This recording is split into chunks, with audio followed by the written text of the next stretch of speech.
The double doors of Sterling Tech's executive boardroom burst open with such force that the crystal water glasses trembled on the mahogany table.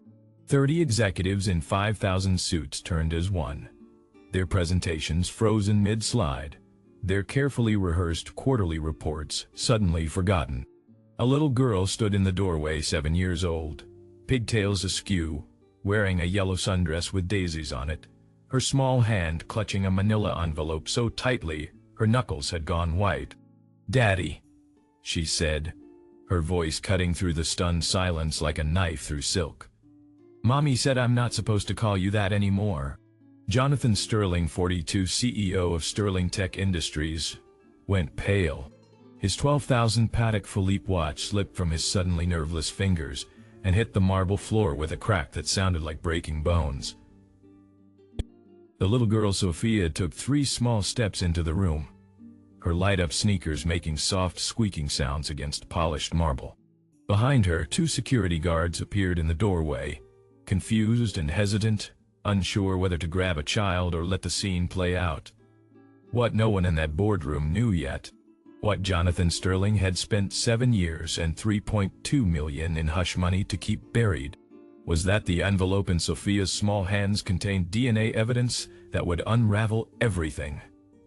His company, his marriage, his carefully constructed empire of lies. Have you ever watched someone's entire life collapse in the space of a single breath? Sterling Tech Industries occupied floors 47 through 52 of Manhattan's newest glass tower, a monument to corporate success with panoramic views that made visitors dizzy. Jonathan Sterling had built the company from nothing, or so the corporate mythology claimed. At 22, fresh out of MIT with degrees in both computer science and business, he developed a revolutionary data encryption algorithm that made him a millionaire by 25 and a billionaire by 35 and a billionaire by 35. Forbes called him the boy wonder of tech. Fortune featured him on their cover. The man who made privacy profitable.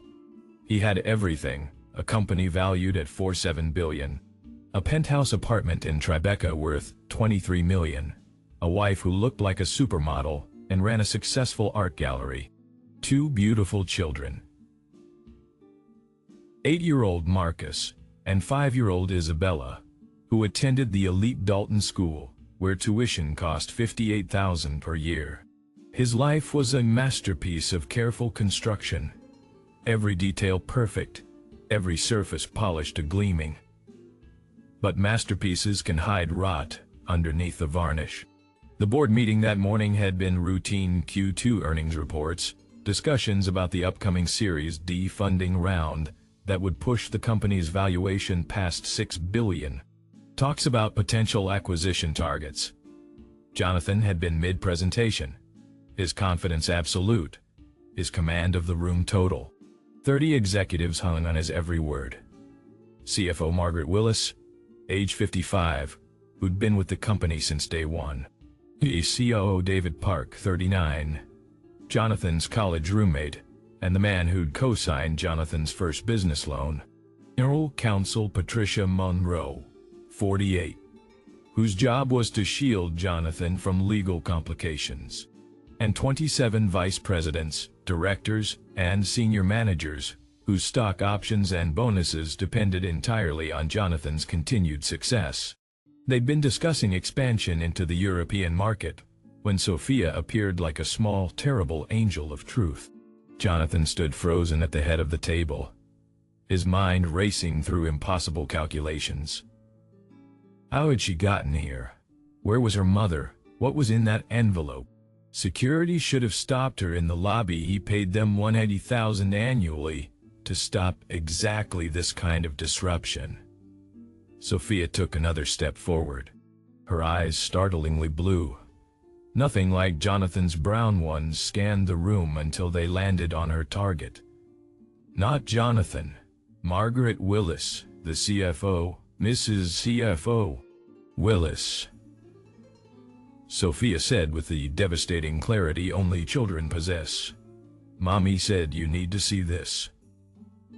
She held out the envelope with both hands, like an offering. Margaret's eyes flicked to Jonathan, a question forming. Jonathan found his voice, though it came out strangled. "Sophia, sweetheart, this isn't the time," Mommy said. "It's exactly the time." Sophia interrupted, still holding out the envelope. "She said you've been lying for a long time and someone needs to know the truth." The word lying dropped into the boardroom like a stone into still water, ripples spreading outward. Margaret stood slowly, her expression unreadable. She was a woman who'd built her career on reading numbers, finding patterns, seeing what others missed. She walked towards Sophia with measured steps, her heels clicking against marble like a countdown. She took the envelope. Jonathan lunged forward. "Margaret, this is clearly some kind of misunderstanding, a child's game." But Margaret had already opened it. Her eyes scanned the papers inside, her expression shifting from confusion to shock to something that looked like carefully controlled rage. "David," she said, her voice ice-cold, "Patricia, you need to see this." Within 30 seconds, the three most powerful executives in Sterling Tech besides Jonathan himself were huddled around those papers. Within 60 seconds, their faces had transformed from professional masks to expressions of pure disbelief. "Is this real?" David Park whispered, his voice cracking. Patricia Monroe, lawyer to her bones, was already mentally calculating liability. "If this is authentic, it's from Genetech Labs." Margaret read aloud, her voice steady despite the earthquake happening inside her. "Certified results. Chain of custody documentation. Notarized on." She checked the date 3 days ago. Jonathan's world tilted. He gripped the edge of the conference table, his 3,000 suit suddenly too tight, the climate-controlled air suddenly too thin.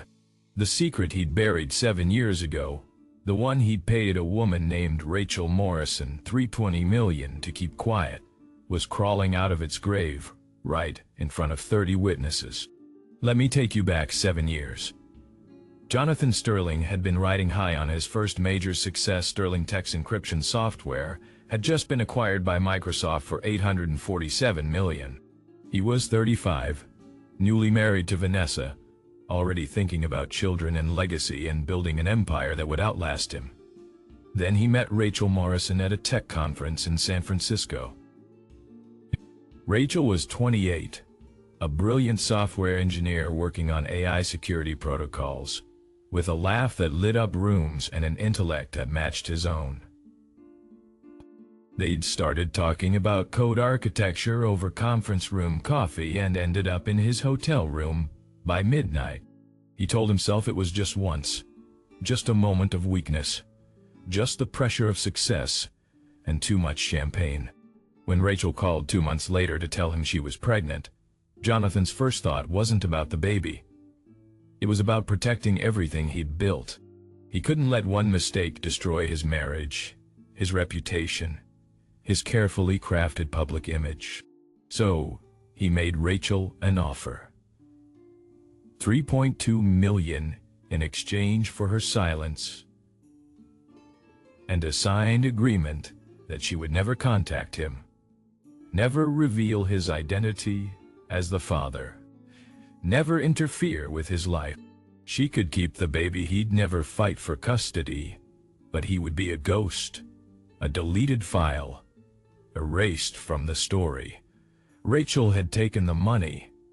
She'd signed the papers, and she'd raised Sophia alone in a small apartment in Queens, working remote programming jobs, never telling her daughter who her father was.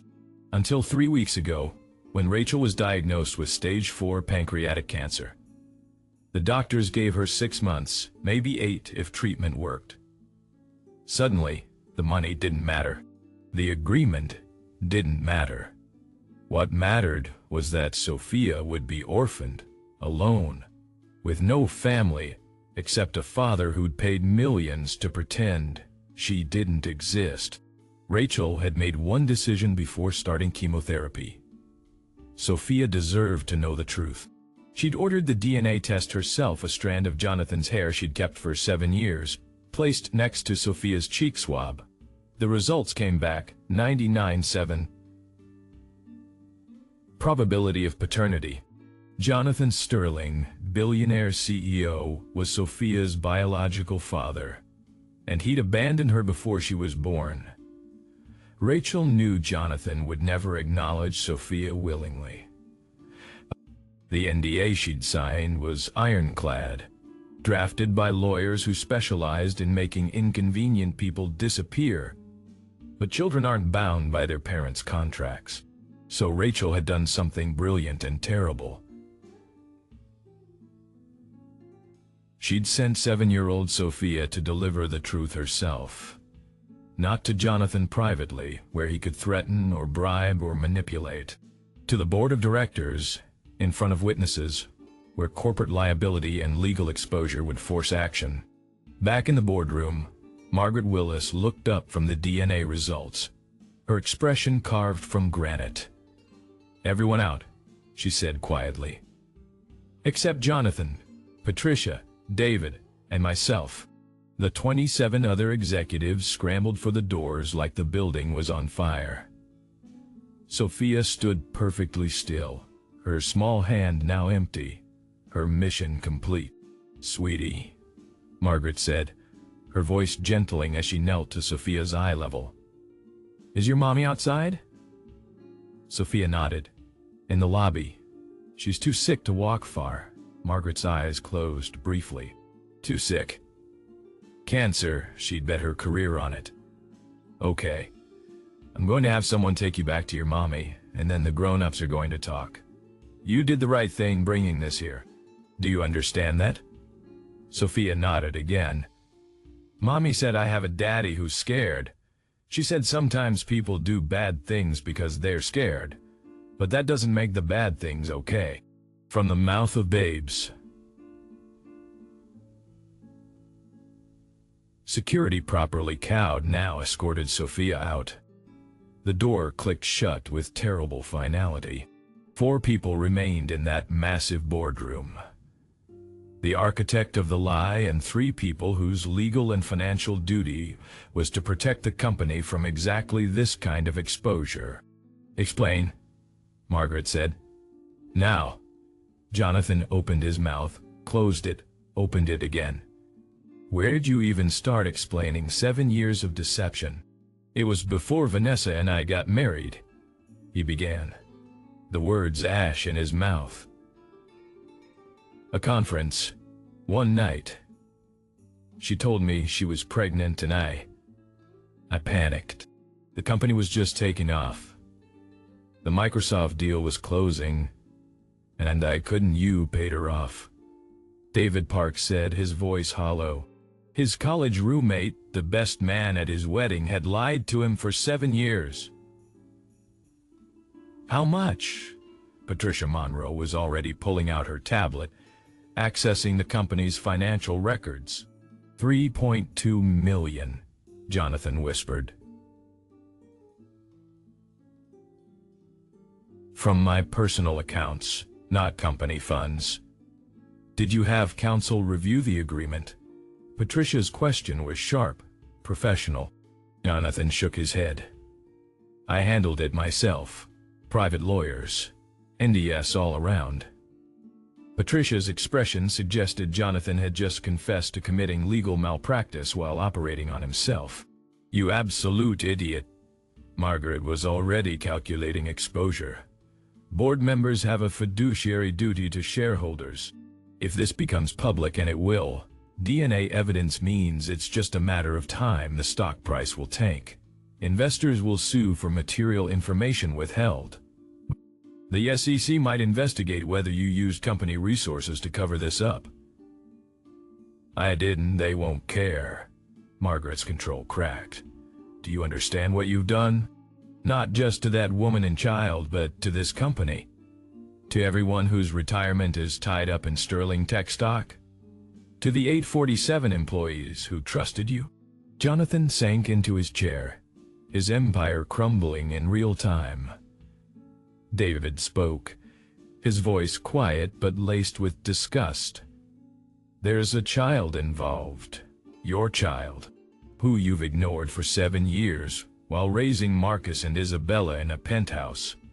Vanessa doesn't know, Jonathan said desperately.